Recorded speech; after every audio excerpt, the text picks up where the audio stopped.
This broad similarity is leading archaeologists to a startling new conclusion about the origins of the ancient Israelites.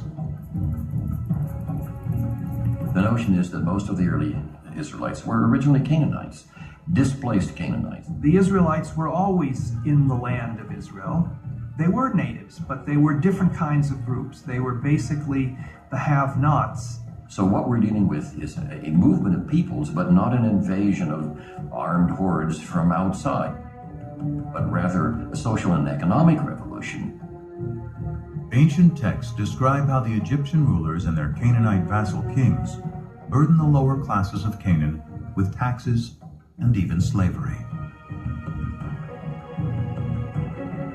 A radical new theory based on archaeology suggests what happens next. As that oppressive social system declines, families and tribes of serfs, slaves, and common Canaanites seize the opportunity. In search of a better way of life, they abandon the old city-states and head for the hills. Free from the oppression of their past, they eventually emerge in a new place as a new people. The Israelites.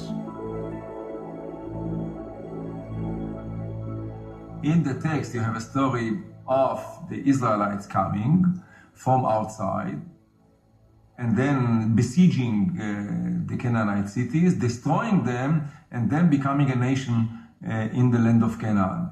7 church from the Middle Bronze Age. Whereas archaeology tells us something which is the opposite. The Late Bronze Age. According to archaeology, the rise of early Israel is an outcome of the collapse of Canaanite society, not the reason for that collapse. Archaeology reveals that the Israelites were themselves originally Canaanites.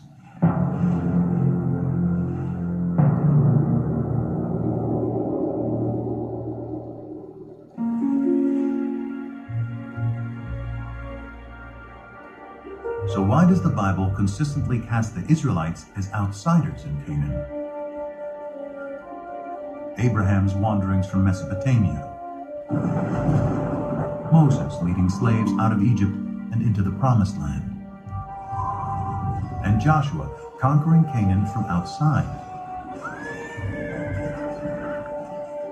The answer may lie in their desire to forge a distinctly new identity. Identity is created, as psychologists tell us, by talking about what you are not, by talking about another. In order to figure out who I am, I have to figure out who I am not. Conspicuously absent from Israelite villages are the grand palaces and the extravagant pottery associated with the kings and rich elites of Canaan. The Israelites did not like the Canaanite system, and they defined themselves in contrast to that system.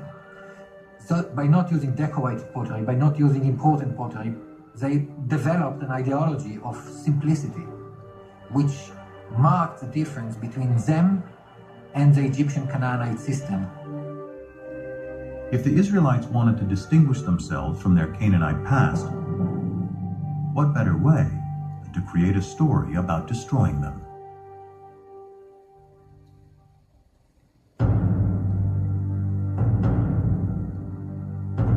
But the stories of Abraham, Exodus, and the conquest serve another purpose.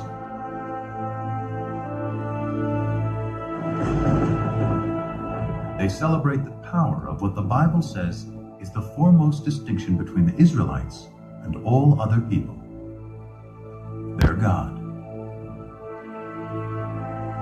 In later Judaism, the name of God is considered so sacred it is never to be spoken.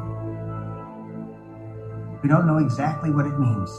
We don't know how it was pronounced, but it seems to have been the personal name of the God of Israel. So his title, in a sense, was God, and his name was these 4 letters, which in English would be YHWH, which we think were probably pronounced something like Yahweh.